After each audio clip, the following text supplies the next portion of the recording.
সুপ্রিয়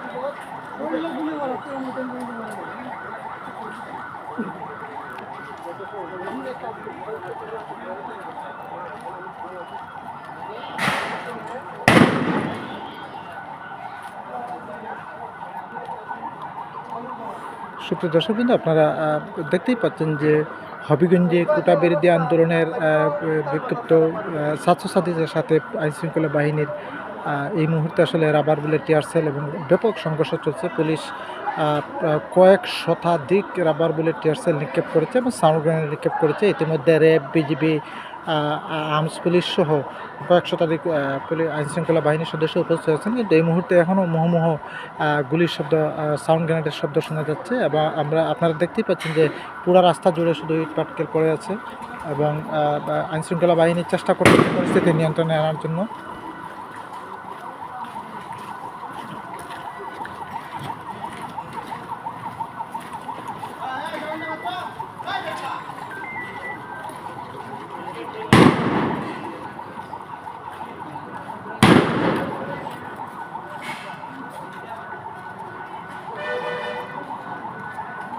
এই মুহূর্তে আসলে বিজিবির বিশাল একটা সংখ্যক বিজিবি এসেছেন, র্যাব এসেছেন, পুলিশ এসেছেন এবং দীর্ঘ প্রায় 2.5 থেকে 3 ঘন্টা হয়ে গেছে। অলরেডি প্রায় 3 ঘন্টার মতো সময় ধরে পুলিশের সাথে শিক্ষার্থীদের দাওয়া পাল্টা দেওয়া চলছে এবং এই দাওয়া পাল্টা দেওয়ার এই মুহূর্তে আসলে বিজিবি, র্যাব, পুলিশ সহ যৌথভাবে তারা অভিযান করছে এবং আপনারা শুনতেই পাচ্ছেন যে মুহুর্মুহ গ্রেনেড সাউন্ডের শব্দ শোনা যাচ্ছে।